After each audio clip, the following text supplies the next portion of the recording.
తన ఇంటికి కళ్ళ తెచ్చే మహాలక్ష్మిగా పూజిస్తాడు.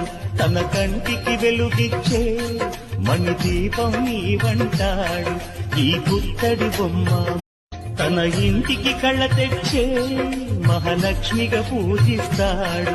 తన కంటికి వెలుగిచ్చే మణిదీపం నీవంటాడు ఈ పుత్తడి బొమ్మ. శుక్రవారం మా లక్ష్మి నీకు సాటి అంటూ పట్టు చీర తెచ్చి బయట చుట్టమన్నాడు. హరి ప్రణయారాసి శ్రీపాద విచలిత క్షీరాంబురాసి శ్రీపీఠ సంవర్ధిని డోలాసురమర్దిని శ్రీపీఠ సంవర్ధిని డోలాసురమర్దిని